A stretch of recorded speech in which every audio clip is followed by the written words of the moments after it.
And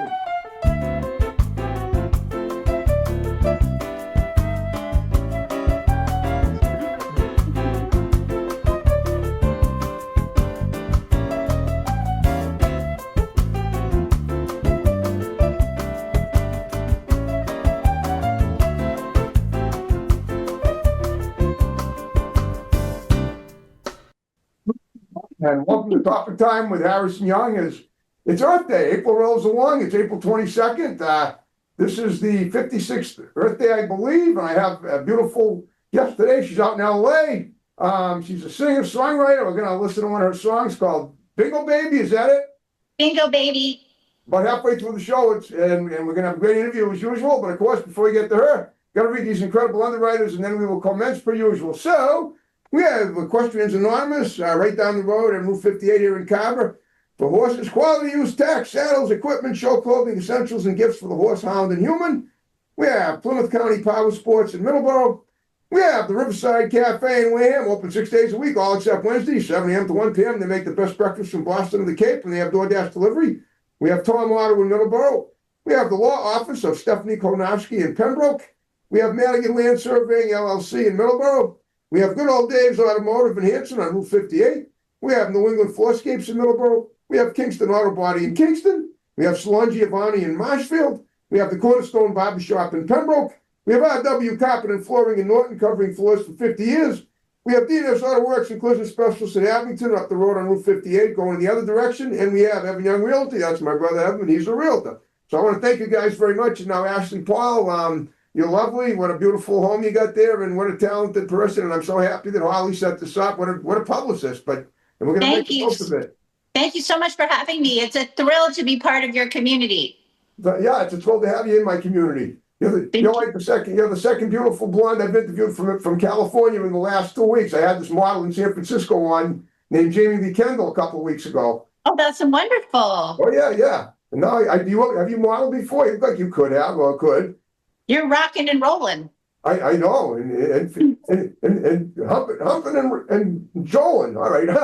How about have you modeled before? I'm just wondering. I'm trying to find out how multifaceted you are, and then we'll break it down. I go to I find out what people would like as children, because life is an epic journey. I always say everything's connected that we do from beginning to end. But tell me about that. It's true. Have you modeled? Do you model, or have you ever? Have I? I'm sorry, I didn't hear what you said, sir. Have you ever modeled? Have I ever modeled? Yeah.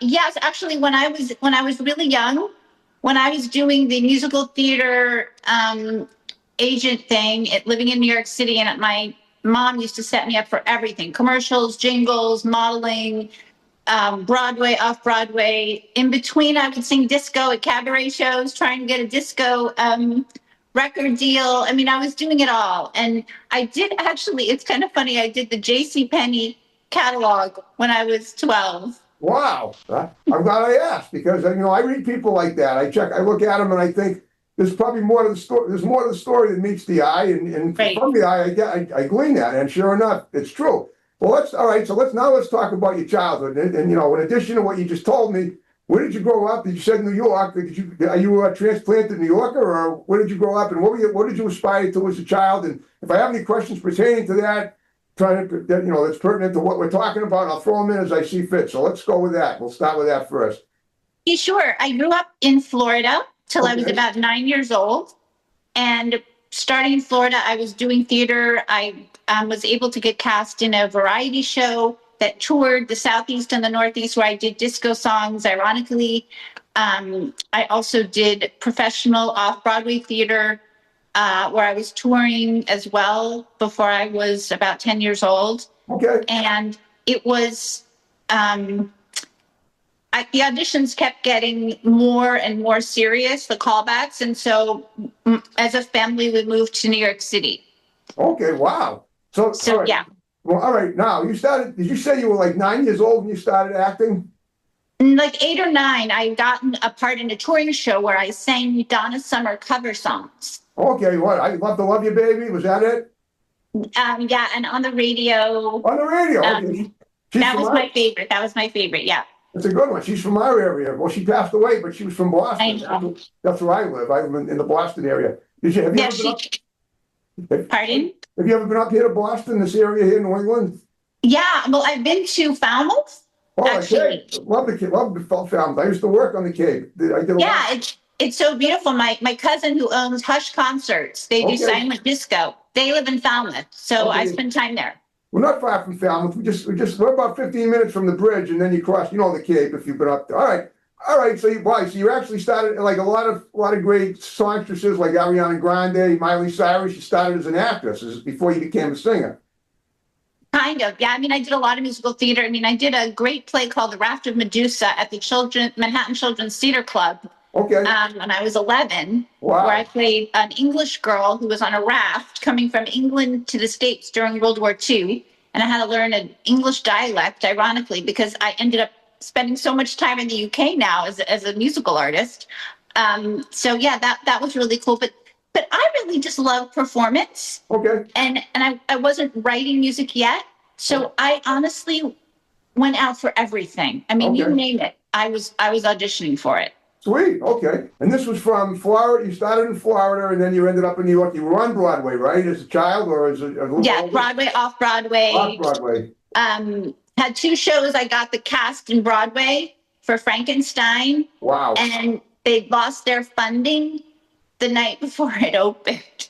Oh no. Well, you'd think having you there would bring it back, but I guess not. No, they didn't. But anyway, it was an operetta, and but anyway, that's the industry, right? That's showbiz. Oh yeah, that's showbiz, of course. Okay. But obviously that didn't stop you because look at you. All right. So when did you start? When did the transformation to start writing your own music come to pass? And what were the events that led to that?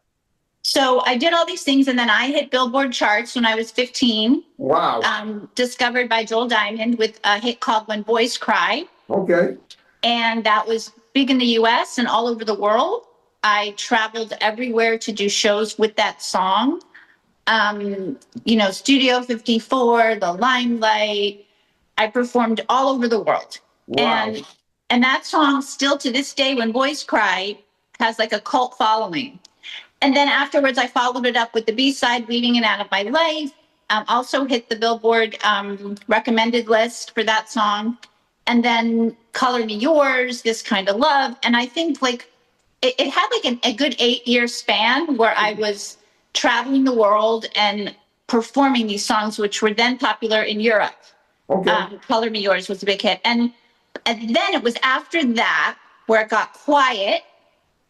That was when I started writing. Okay. How old were you at this time about? Gosh, I might have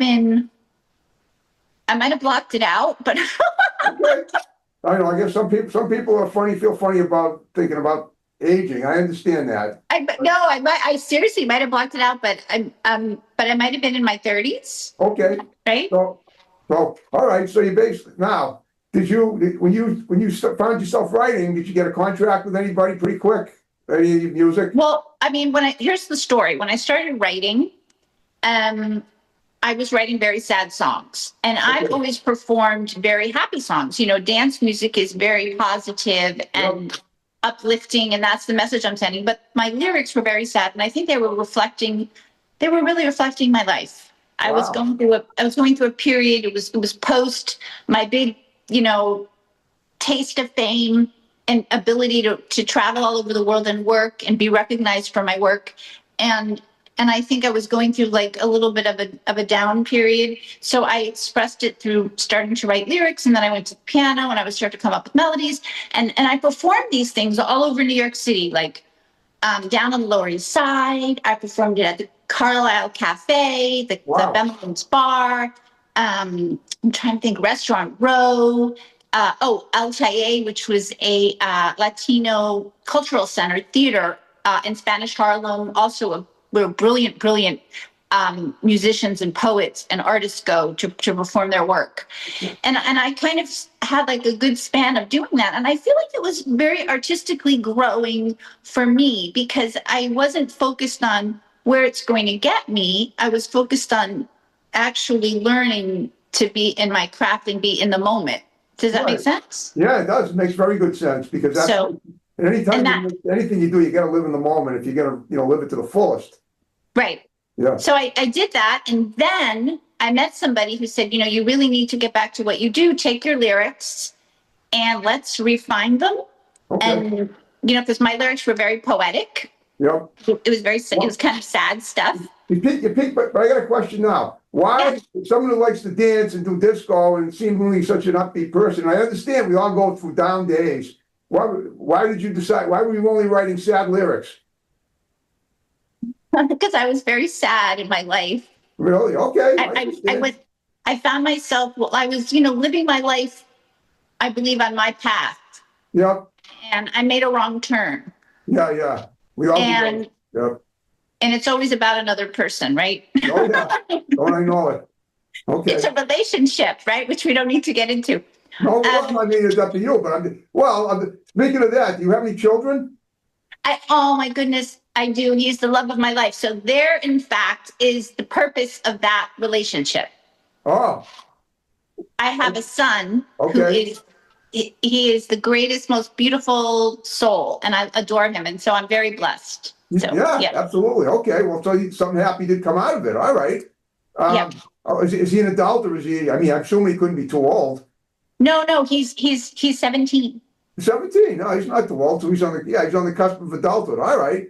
That's Yep. great. So he's obviously inspired you a lot about what you're doing now. All right. So let's fast forward it to like the present day and we'll talk about that. But before we do that, we're now halfway through the show and we're gonna watch Ashley's video Bingo Baby, and we'll come right back to we're gonna enjoy it first and then we'll stay tuned and we'll be right back to continue the interview. So enjoy it and we will be right back.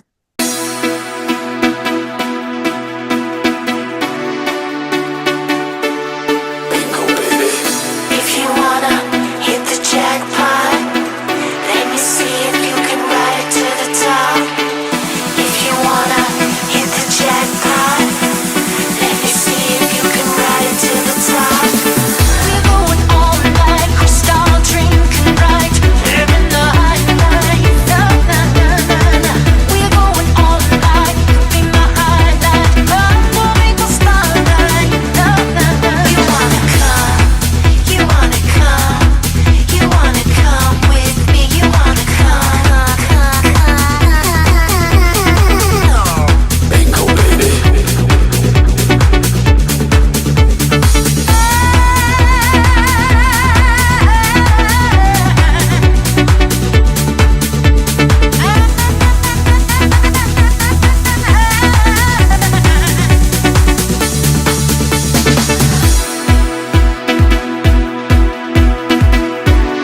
Bingo baby.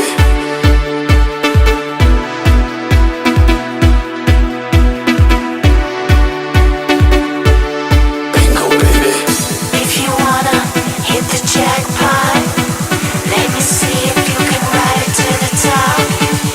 If you wanna hit the jackpot, let me see if you can ride it to the top. We're going all night, crystal drinking right, living the high life. Na na na na na.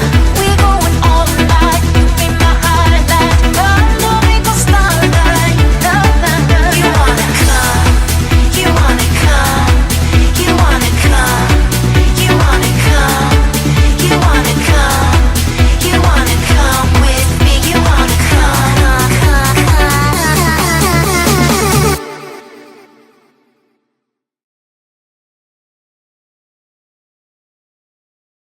Oh, Ashley, that was awesome. Tell us about that video and that song and what inspired you to write that and perform it. Okay, so Bingo Baby, Is that your son you're talking about? I couldn't help but connect first you were talking about your great son, and then I'm thinking Bingo Baby. What could be more apropos to talking about your son than Bingo Baby? Like when you had him, he was a Bingo Baby. well, wait, so I'm so sorry. Are you asking me about Bingo Baby now? Yeah, all right, go ahead. I'm sorry, I was getting silly. But go talk about Bingo Baby. I love silly. I just want to make sure I understand. Oh, Okay. yeah. Okay. Okay, so Bingo Baby is actually kind of a very commercial track that was written in the UK. I was in Liverpool, meeting some co-writers, actually a gentleman named Richie Neville, who's a very, very famous singer of Okay. a group called Five in the UK. Yep. And we were being introduced to write together. He was adorable. And I was Okay. so excited to meet him. And so he was talking about bingo and bingo bongo clubs, and I was trying to flirt with him. Of course. And so I said something really loud when he was talking about bingo. I said, "Bingo, baby!" Like I said it really loud. Okay. And then my manager at the time, Mr. Dowman, he said, "Oh my God, Ashley, that's your song, Bingo Baby. You just wrote the lyric." Wow. And I'm like, "Oh my God, you're right." And so we took Bingo Baby, we ran back to the studio, we left lunch, and we started writing this kind of flirty story, which is like about two guys and a girl, and the girl's kind of the princess, and she wears her crown. And then at the same time, there's a celebratory feeling about the song. And Okay. so, because it was a celebration, so it's in a casino. Yep. So, you know, Is that we're how like, did you shoot? Did you shoot it in the UK? well, so here's what happened. The gentleman who shot the video actually did it. The video was so beautiful. Yep. It's phenomenal. It's such a piece of art. It's animation, and it goes. You see the plane landing Yep. in Las Vegas airport and Yep. into the casino. It's brilliant. I mean, this Yep. guy is amazing. So I always forget his name, but it's on the video. You can see his name on the video. Single-Minded Productions. He's Sure. the loveliest man. Okay.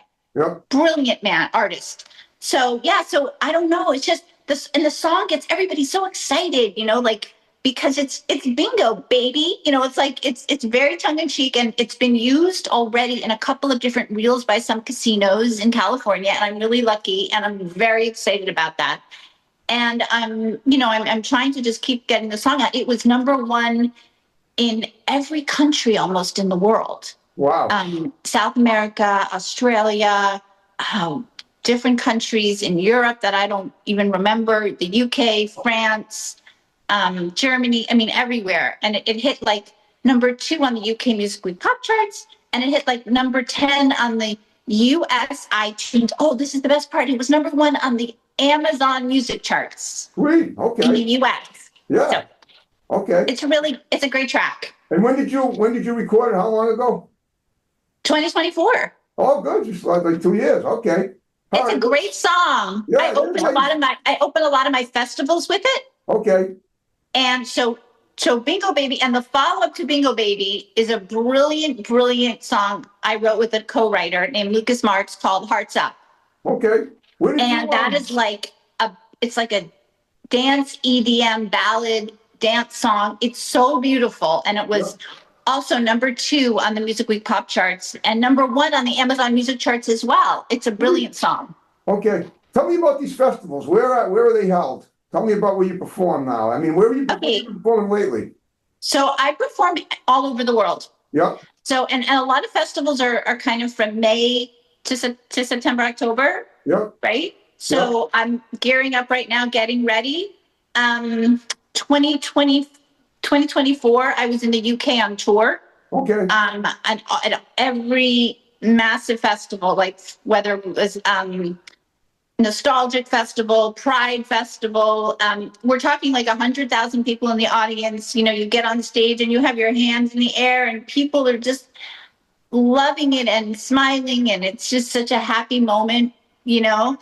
And I did like Southampton Pride, Calderdale Pride. I mean, I like every city in the UK that year. Then I'm trying to think the following summer in 2025, I did the US. Okay. So I did Chicago Pride Fest, which I have to tell you was incredible Okay. because, I mean, I have never played Chicago before. Wow. Okay. And you know what? I didn't get to come to Boston. I haven't come to Boston yet. Well, you will. I mean, I So- hope you do. If you do, I'll definitely come see you perform wherever it is. I gotta come to Boston. Yeah. So anyway, so Chicago Pride Fest was amazing. I mean, there were so many people in the audience, and the love coming from people when I came out on the stage and started singing Bingo Baby and Hearts Up and Golden Tickets, which is another song I have that I love about. It's Golden Tickets is about Charlie and the Chocolate Factory. That was my inspiration for that song. Okay. Charlie the Chocolate, not no relation to Willy Wonka. Right, Willy Wonka. You know how like he wins the golden ticket, right? Yeah. So that's what golden tickets is about. It's about golden tickets, yellow stars and golden tickets. You know, it's about winning and about dreaming and manifestation and seeing yourself at the end at this incredible place in life, you know, Yeah, of course. and believing in faith, which is a big thing for me, is my faith. So I'm trying to think where I just digressed. Oh, we're talking about my performances. Oh, so this year, this is really cool. So for me, it was January. I did something I've never done before. I was invited to the Sundance Film Festival Sweet. to sing at the Music Lodge. Where's that held? Where is that? It's in Utah, in Park City. Gotcha. And Okay. so it's the Music Lodge. And Okay. so during the weekend of the Sundance, they have this area where all the music is played. Right. Everybody from the festival who's there or who has a movie, they come to the Music Lodge to listen to good music. And so I got to like do a set of my music. And I was, oh my God, I was so excited about it. And what's interesting, it's a smaller environment, you Yep. know, but it was still so, I don't know, it was still really well received. And I did Hearts Up and I did Okay. Bingo Baby, because I always do Bingo Baby. And then I did a song called Hold On to Your Heart, which I just wrote. And this is another big thing for me. I wrote my first song for a film. Sweet. Okay. After, wait a minute. After all those years of acting and doing musical theater, this was actually the first one you actually wrote for a film yourself. Yeah. Okay, that's fantastic. So now you've ascended to a pinnacle beyond what you'd ever ascended to before, and obviously the rest is more icing on the cake. That's fantastic. So, when is the film out yet, or are they still? No, the film's going to be out this year. It's Sweet. called 21 Downs. Okay, I'm really excited about it. I mean, just to have a song in a film is such a big deal for me as an artist, you know. Yeah. And I'm hoping to do more. I just wrote another one called Close to Love. Okay. I was singing it before. It's not finished yet, but that's going to be for a film at the end of the year. But I can't say the name of that. I'm not allowed to say the name of the No, film. I But anyway, understand. Close to Love. Okay. And what about Like you're getting close. You know you're getting close. You know. Yep. What about acting? Have you been doing any of that lately, or have you not done that since you were a child? You know, it just hasn't I haven't focused on it. It's not that I haven't done it. It's just I've been so focused on the writing and the studio and getting the performances. I've thought about it recently, Yeah. but I'm gonna sneeze. I'm sorry. What? Okay, I'm sorry. It's all right. So yeah, so I haven't focused on that, but it's funny that you said that. Someone else said that to me the other day. You should think about doing that. I'm like, okay, I'll add it to my list. But it's definitely if an opportunity comes up. I would never, I never say never. So Okay. Well, on that note, we're in the final 5 minutes of the show. Finishing the interview. I hope you had fun talking to me. I love talking to you. I feel like I did all the talking. You made it easy for me. That's what I like. I like having a guest who has a lot to say, because otherwise I'm going to be tongue tied, and I don't want to be tongue tied. No, this year I just had 2 top 5 hits in Europe and the UK called Finding Rhythm in Okay. January and Yep. Body Language about a couple weeks ago, and they were both they're big dance songs. And Yep. Body Language I Well, did that's the with title of a Queen song from 1982, but that's a whole different thing. which one? Body Language. There was a song Oh, called. yeah. Well, Body Language is a cover of a Jocelyn Brown song. Okay. And my producer, who's like such an incredible producer, Joel Diamond, he's like a multi-platinum. He and I worked on When Boys Cry together when I was 15, and we just worked on Body Language together. It was something from his catalog. Okay. And it was really, really cool to work with him again. We redid it and we revamped it, and it was kind of cool. I mean, I didn't write it, and I love the writing part. It's really creative for me, but yeah, it was really cool too. Okay, well, in the remaining time, what I'd like you to do is to give some shouts out to people that are going to see the show, because a lot of people are going to see them. And then we'll wrap the show up with my snap and the way we began it. So go ahead. What do you want me to do? Shouts out. Give shouts out to people. Your son, maybe, your agents, your people that you've worked with. Just Oh, okay. mention- Let's see a shout out to Holly Davidson. Holly, thank you. Great interview. Thank you for introducing me to this lovely gentleman to have this wonderful music chat today. Yeah, okay. And Great. I'm going to say hi to Winston, even though he's not going to watch the video. Why not? Or your son? Is that your son? My son, yes. Why won't he watch it? Well, I have to make sure that he sits and he watches it. I'll have to call him, you know. Oh, Sometimes okay. he will. So, you know, he's 17. Sometimes he will, sometimes I he know, won't. sometimes their minds drift. I get it. Okay. Right, right. Okay. Is there anything coming up on the horizon that you want to mention before we wrap it up? I just want to make sure we cover everything. If not, that's fine, but I asked all my guests. Yes. I have a new song coming out in 3 weeks called Ribbons. Okay, Ribbons, all the colors of the night. It's going to be amazing. And I just heard the remix. It's a fantastic dance song. It's so hot. I wrote it with Damon Sharp. okay. And it'll be out in 3 weeks. And it's it's out. And then hopefully the songs and the films will be out this year too. So you'll get to hear those as well. Okay, that's Oh, and fantastic. soon I'll have all my dates for my shows. My live Okay. shows will be on my website in a couple weeks. Sweet, okay. All right, well, ordinarily, I'd say if you had a good time with me, see if you can get me other guests, but I'll leave that to Holly. She's the publicist, and I'm sure she'll get me more people, like great people to interview like yourself. Of course. Okay, I have one last favor to ask. We're gonna wrap the show up. You stick around and my tech guy Jason will come in and he'll take a pic of us for Facebook and I'll tag you in it, and hopefully you'll tag me as well. This is a stupid time on my show. Would that be okay? Yes, of course. Okay, all right, folks, see you next week with another great guest. As usual, Topic Time Nation rolls along. Wrapping up and snapping out. There we go.